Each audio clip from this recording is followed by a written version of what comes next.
नमस्कार, DD news में आपका स्वागत है। मैं हूं रमा त्यागी। शुरुआत कर लेते हैं हेडलाइंस के साथ। कर्नाटक में नेतृत्व परिवर्तन का रास्ता साफ। लोक भवन पहुंचकर मुख्यमंत्री सिद्धारमैया ने राज्यपाल के सचिव को सौंपा इस्तीफा। कल होगी विधायक दल की बैठक। डीके शिव कुमार के नाम पर मुहर संभव।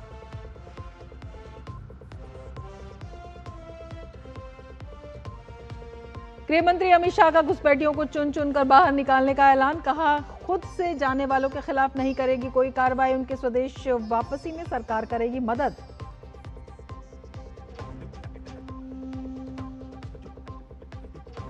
दो दिन के गुजरात दौरे पर केंद्रीय गृह मंत्री अमित शाह। खतराज में नवनिर्मित ग्राम पंचायत कार्यालय और मोती भोयन प्राथमिक विद्यालय का किया लोकार्पण। गांधीनगर में जेडवा गांव में तालाब का लोकार्पण।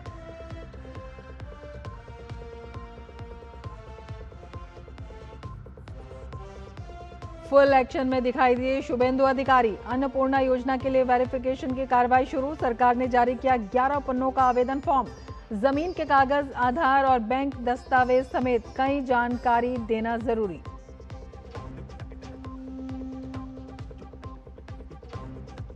बीजेपी संगठन में बड़ा फेरबदल। हरियाणा समेत 4 राज्यों के बदले गए प्रदेश अध्यक्ष। दिल्ली में हर्ष मल्होत्रा, हरियाणा में अर्चना गुप्ता, पंजाब में सरदार केवल सिंह ढिल्लों और त्रिपुरा में अभिषेक देवरॉय को बनाया अध्यक्ष।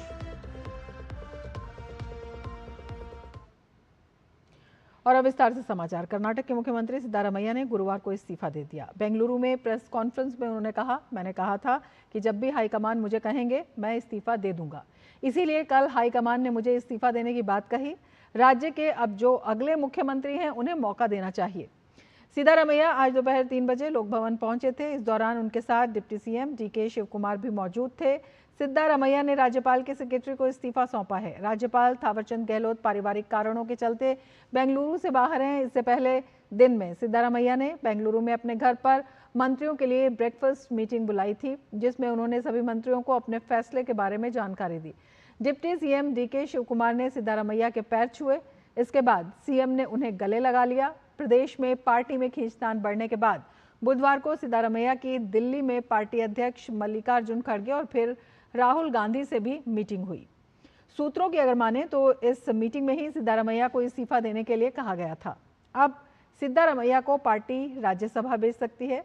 बुधवार को दिल्ली में हुई सिद्धारमैया और खड़गे की बैठक के बाद भी कहा गया था कि मीटिंग में राज्यसभा चुनावों पर चर्चा हुई थी। केंद्रीय गृह मंत्री अमित शाह गुजरात के दौरे पर हैं। वहां से उन्होंने एक बार फिर घुसपैठ के मुद्दे पर टीएमसी पर निशाना साधा। उन्होंने कहा, पहले ममता सरकार के शासन में हर रोज घुसपैठ होती थी, लेकिन अब घुसपैठ करने वाले अपने आप वापस जाने लगे हैं। शुभेंदु और भाजपा की बंगाल सरकार ने डिटेंशन सेंटर बनाए हैं, मगर अब सब चाहते हैं कि लोग अवैध तरीके से घुसपैठ जो कर आए हैं वे अपने आप जहां से आए हैं वहीं वापस चले जाएं। पहले ममता के शासन में हर रोज घुसपैठ होती थी, अब घुसपैठ करने वाले अपने आप वापिस जाने लगे हैं। शुभेंदु जी ने, भाजपा बंगाल सरकार ने डिटेंशन सेंटर बनाए हैं, मगर हम सब लोग चाहते हैं कि जो घुसपैठ कर अवैध तरीके से आए हैं वो अपने आप जहां से आए हैं वहां वापिस चले जाए। अगर वो अपने आप चले जाते हैं तो बंगाल सरकार भी उन पर कोई केस नहीं करेगी, जाने के लिए उनकी सहायता भी करेगी। हमने चुनाव में कहा था, आप हमें शासन की धुरा दे दीजिए, हम बांग्लादेश सीमा पर सीमा की बाड़ बनाने का काम, फेंसिंग का काम कुछ ही दिनों में शुरू करेंगे। और मैं बंगाल के मुख्यमंत्री श्री शुभेंदु अधिकारी जी को बधाई देना चाहता हूं कि 7 ही दिन में उन्होंने 600 हेक्टेयर भूमि बीएसएफ के हाथ में सौंपने का काम कर दिया। चिकन नेक की भी 121 हेक्टेयर भूमि भारत सरकार को दे दी। घुसपैठ मुद्दे पर अमित शाह एक बार फिर हमलावर दिखे। उन्होंने कहा कि हमारी सरकार का संकल्प है कि देश भर से एक एक घुसपैठियों को चुन चुन कर बाहर निकाला जाएगा। इसी दिशा में प्रधानमंत्री नरेंद्र मोदी की घोषणा के अनुरूप सरकार ने high level committee on demographic change का गठन किया है। शाह के मुताबिक यह समिति देश भर में जनसंख्या में हो रहे कृत्रिम बदलावों, उनके कारणों और उन्हें रोकने के उपायों का व्यापक अध्ययन करेगी। देश भर से एक एक घुसपैठिए को चुन चुन कर देश के बाहर निकालना, ये हमारी सरकार का संकल्प है। और इसके लिए नरेंद्र मोदी जी ने एक डेमोग्राफी चेंज कमेटी बनाने का निर्णय किया है। ये हाई पावर कमेटी देश भर में जनसांख्यिकी का जो कृत्रिम बदलाव हुआ है उसके कारणों की भी चिंता करेगी, उसके उपायों की भी चिंता करेगी और इसके लिए कोई कानून बनाने की जरूरत है तो इसकी भी चिंता करेगी। पश्चिम बंगाल में मुख्यमंत्री शुभेंदु अधिकारी फुल एक्शन में है। अन्नपूर्णा योजना में फर्जी लाभार्थियों की पहचान करने के लिए सरकार ने वेरिफिकेशन की कार्रवाई शुरू कर दी है। घुसपैठियों और मृत लोगों के नाम योजना से हटाने के लिए ये कड़ी कार्रवाई की जा रही है। लिहाजा शुभेंदु सरकार की ओर से 11 पन्नों का आवेदन फॉर्म जारी किया गया है। आवेदन के लिए जमीन के कागज, आधार, पैन और बैंक दस्तावेज देना अनिवार्य है। फॉर्म में परिवार के मुखिया का नाम, जन्म तिथि, पता और आधार नंबर भरना होगा। इतना ही नहीं, आधार से लिंक मोबाइल नंबर भी देना जरूरी है। साथ ही साथ परिवार के सभी सदस्यों की पूरी जानकारी दर्ज करनी होगी। फॉर्म में आवेदक और परिवार के बाकी सदस्यों के रिश्ते का विवरण भी जरूरी है। हर वयस्क सदस्य का बैंक अकाउंट नंबर फॉर्म में दर्ज करना होगा। सरकार ने वोटर कार्ड नंबर, विधानसभा और पार्ट नंबर भी मांगा है। पक्का मकान है या नहीं, इसकी जानकारी भी अनिवार्य है। आपके पास कितनी जमीन है, ये दस्तावेज भी जमा करना होगा।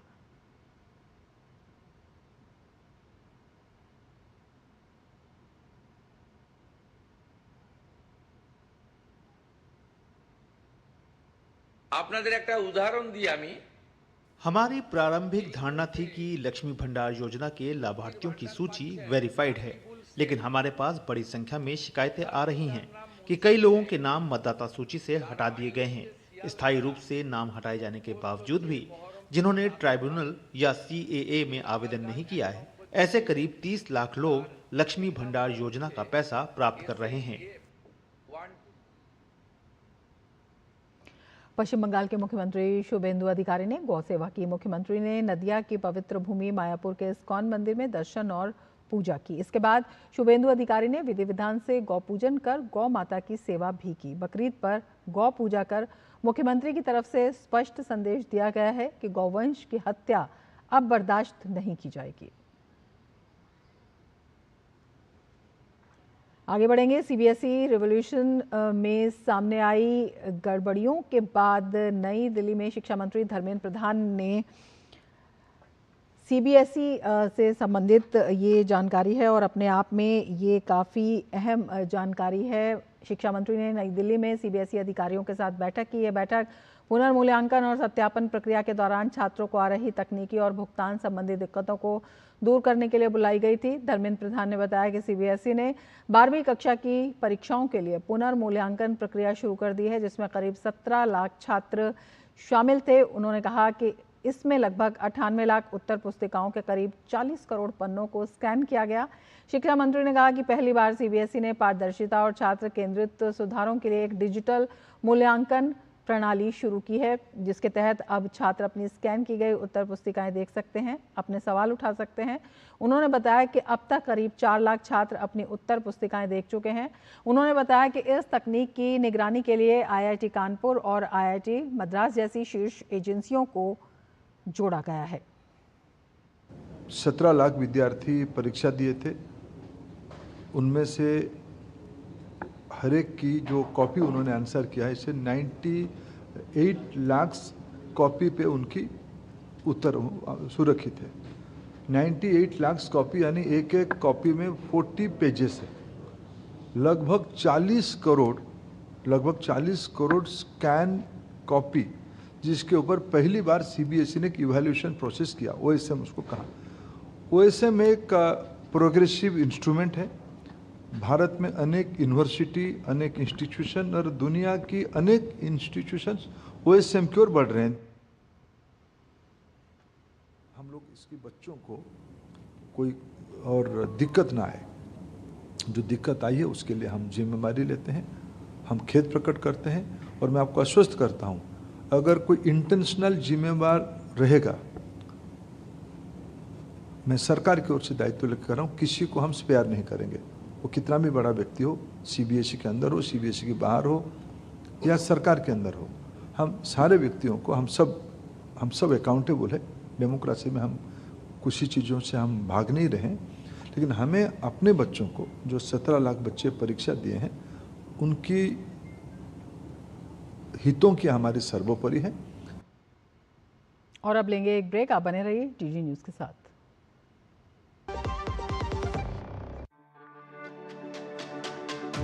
मेरी पसंद, मेरी पसंद,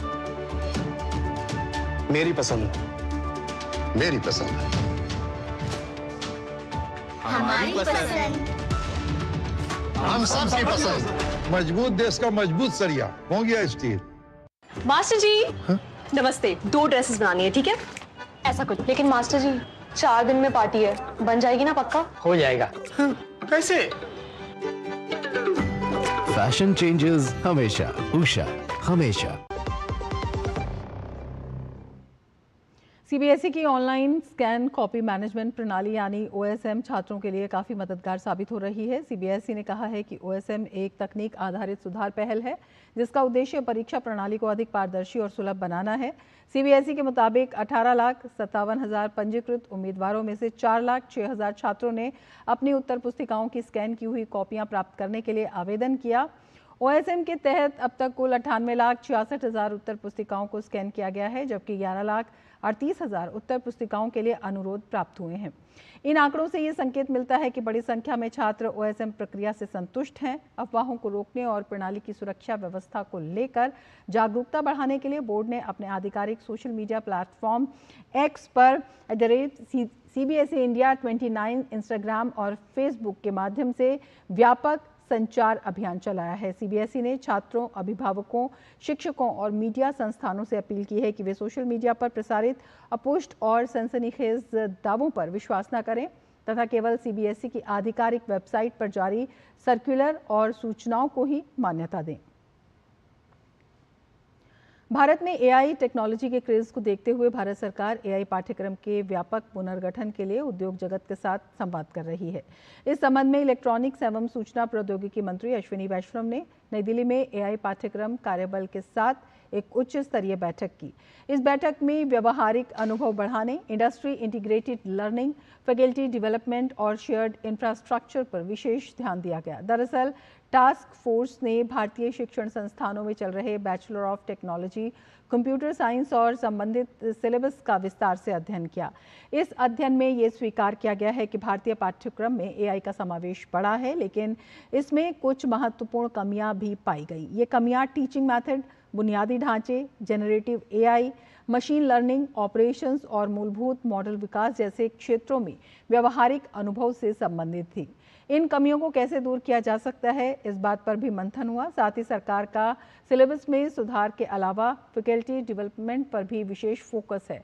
इस बैठक में भविष्य की कार्य योजना को लेकर 4 तत्काल अगले कदमों पर सहमति बनी है। राष्ट्रीय स्तर पर कंप्यूटर, बुनियादी ढांचे, फैकल्टी और स्टूडेंट की संख्या जैसे विषयों पर इसमें सहमति बनी। देश में स्वच्छ ऊर्जा और आत्मनिर्भरता को बढ़ावा देने की दिशा में कोयला मंत्रालय ने सतही कोयला और लिग्नाइट गैसीकरण परियोजनाओं पर रोड शो आयोजित किया। 37,500 करोड़ रुपए की इस योजना का उद्देश्य वर्ष 2030 तक 10 करोड़ टन कोयले के गैसीकरण के लक्ष्य को हासिल करना है। कार्यक्रम में केंद्रीय कोयला एवं खान मंत्री जी किशन रेड्डी और केंद्रीय राज्य मंत्री सतीश चंद्र दुबे समेत मंत्रालय के वरिष्ठ अधिकारी मौजूद रहे। इस दौरान मंत्री जी किशन रेड्डी ने कहा कि कोयला गैसीकरण से ऊर्जा सुरक्षा मजबूत होगी और आयात पर निर्भरता कम करने में मदद मिलेगी। उन्होंने कहा कि पिछली सरकार के दौरान कोयला मंत्रालय को लेकर सिर्फ नकारात्मक खबरें ही प्रचलित थी, लेकिन 2014 के बाद मोदी सरकार ने मंत्रालय के कामकाज को न सिर्फ पारदर्शी बनाया बल्कि विकास के कार्य में भी काफी तेजी आई है। 2014 के पहले भी कोल सेक्टर के बारे में फ्रंट पेज न्यूज होता था, ब्रेकिंग न्यूज होता था, हेडलाइंस न्यूज होता था, मगर वो न्यूज नेगेटिव न्यूज होता था। सेक्टर के लिए ऑफिसर हो, सरकार हो और इस सेक्टर में काम करने वाले प्राइवेट के जितने भी एंटरप्रेन्योर्स हो, सभी लोगों का डरते रहते थे क्या होता है। मगर आज मैं विश्वास के साथ 2014 के बाद नरेंद्र मोदी जी सरकार आने के बाद ये पॉजिटिव और नया इनिशिएटिव्स इस सेक्टर में लाए हैं। इसीलिए 14 के से आज तक जो 12 साल हुआ है, जितने भी काम हुआ है, कंस्ट्रक्टिवली काम हुआ है, रिफॉर्म्स के साथ काम हुआ है। जनवरी 2024 में 85 करोड़ रुपया के गैसीकरण के लिए, गैसिफिकेशन के लिए स्कीम आई थी जो सफल रही और उसी सफलता के आधार पर नई पॉलिसी लागू की गई है। नई स्कीम में जो प्रावधान किए गए हैं, जो पुरानी स्कीम पर बाजार की प्रतिक्रिया ध्यान में रखकर किया गया है।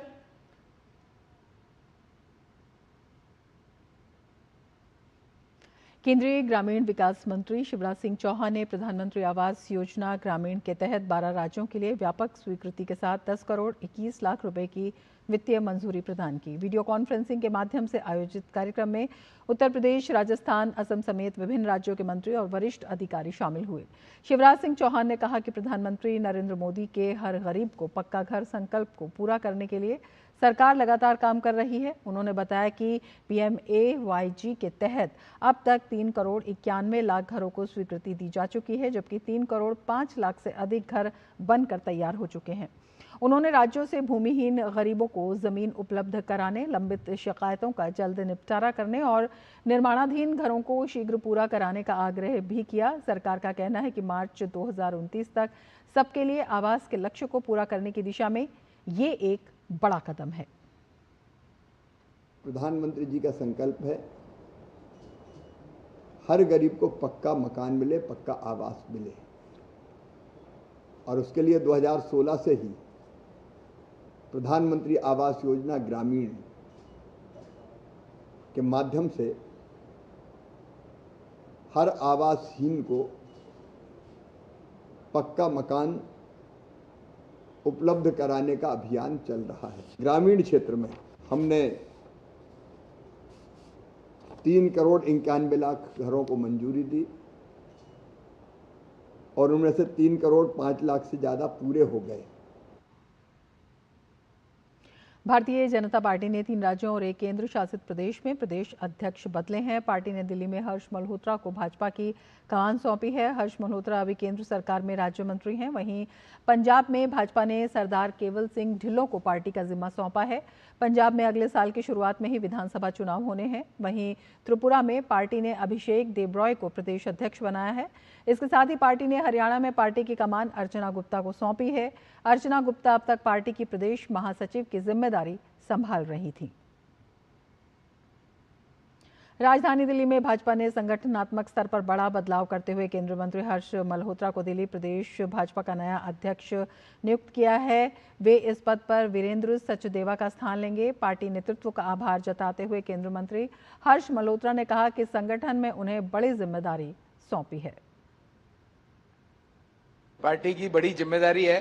मैं अपने शीर्ष नेतृत्व का, आदरणीय प्रधानमंत्री जी, गृह मंत्री जी, राष्ट्रीय अध्यक्ष जी का, उनका और शीर्ष नेतृत्व का बहुत बहुत आभारी हूं। और जो मेरे दिल्ली के मेरे साथी कार्यकर्ता हैं, मैं उनका भी बहुत बहुत आभारी हूँ। सीबीआई ने पूर्व मॉडल विजय शर्मा की मौत के सिलसिले में उनकी सास गिरिबाला सिंह को गिरफ्तार कर लिया है। सीबीआई की ये कार्रवाई उनसे लंबी पूछताछ के बाद हुई। इससे पहले जांच को आगे बढ़ाते हुए सीबीआई की टीम आज सुबह आरोपी सास गिरिबाला सिंह के घर पहुंची। मध्य प्रदेश हाईकोर्ट ने बहुचर्चित पूर्व मॉडल और अभिनेत्री विजय शर्मा संदिग्ध मौत मामले में उनकी सास एवं पूर्व जज गिरिबाला सिंह की अग्रिम जमानत रद्द कर दी थी। दरअसल भोपाल पुलिस ने ट्विशा शर्मा की मौत के 2 दिन बाद मामला दर्ज किया। ट्विशा के परिजनों ने अपने बयान में आरोप लगाया है कि शादी में दिए गए दहेज से ससुराल पक्ष संतुष्ट नहीं था और उन्हें लगातार मानसिक रूप से प्रताड़ित किया जाता था।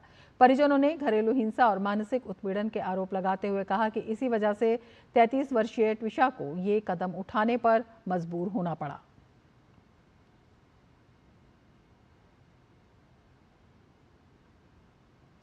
विदेश मंत्री एस जयशंकर ने साइप्रस में चिमरिंग बैठक में भारत का प्रतिनिधित्व किया। यूरोप के विदेश मंत्रियों की इस बैठक में विदेश मंत्री ने यूरोपीय संघ के साथ अवसरों और सहयोग पर चर्चा की। विदेश मंत्री ने फ्रांस के विदेश मंत्री जीन-नोएल बारोज संग मुलाकात की और दोनों देशों के संबंध मजबूत करने पर चर्चा की।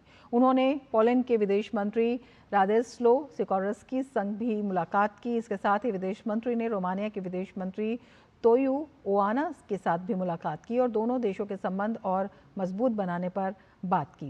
एस जयशंकर स्लोवाकिया और विदेश मंत्री जुरार ब्लानार से भी मुलाकात की। उन्होंने उनसे मिले और इसके साथ ही विदेश मंत्री ने एस्टोनिया के विदेश मंत्री मागस सहकना से भी मुलाकात की। विदेश मंत्री ने स्लोवाकिया और एस्टोनिया के विदेश मंत्रियों के साथ बातचीत में सहयोग बढ़ाने पर जोर दिया।